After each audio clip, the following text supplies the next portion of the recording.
Okay, I'm making this video because I'm completely brain dead. I can't do a simple sort. Now, I wrote this ages ago. I'm going to put on the sort that I not made up. This sort does exist, but I didn't actually look up the algorithm for this one.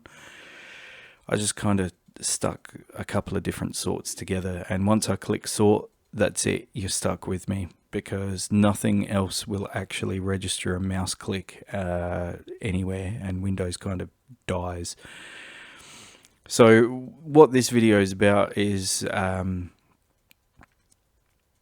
we're just going to talk a little bit about programming in Visual Basic, because the project that I'm working on, where I can't do this dang simple sort, which is a lot less complex than even this sort. It's really just a min-max, but my brain's going, hey, you know what? You need to do something fun. So what do? I make a video about programming. Anyway, let's discuss how Visual Basic works with memory allocation. So most programming languages, it's pretty explicit whether you're creating a entirely new object or pointing to an old object. So if you're new to programming, it's either by reference or by value. They might call it something else.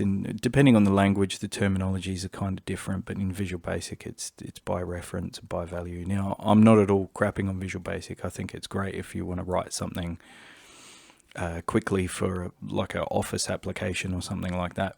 However, when it comes to more complex things, it's actually been quite interesting. And I've learned a lot about Visual Basic that I didn't know before, as well as, trying to keep it efficient and do some stuff that Visual Basic's not supposed to be used for, which is quite interesting, actually. I enjoy it. But anyway, I digress. The by value or by reference is not explicit.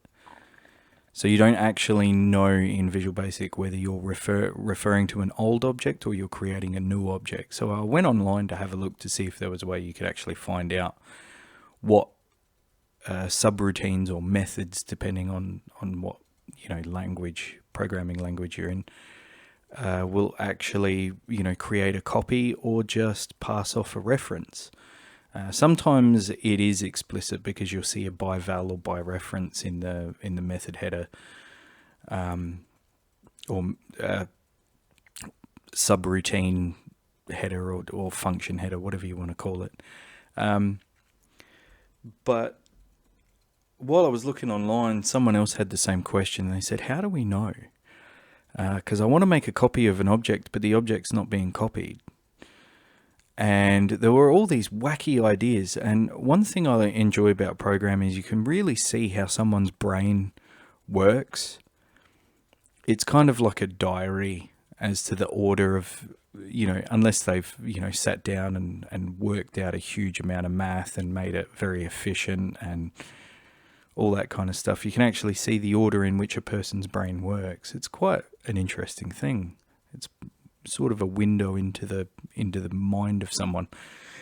Excuse me.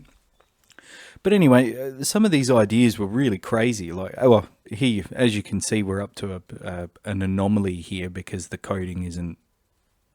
I haven't touched this in ages. I just kind of sat down, wrote it out, but the sort still works. It does fix. It's just very inefficient because of that one thing. See, on the way back it'll grab. Yeah, very inefficient. But anyway, what I was saying, someone had this wacky idea where if you serialize an object and then copy it from a serialization, which to me is a little bit of overkill, depending on what your program's actually doing.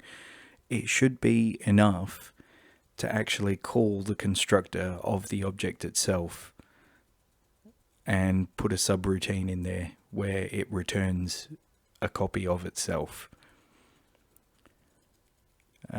So I don't know.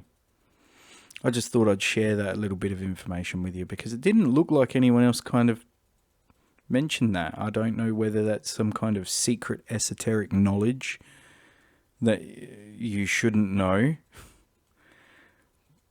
But there you go. Anyway, this is nearly done. And I'll see you in the next one.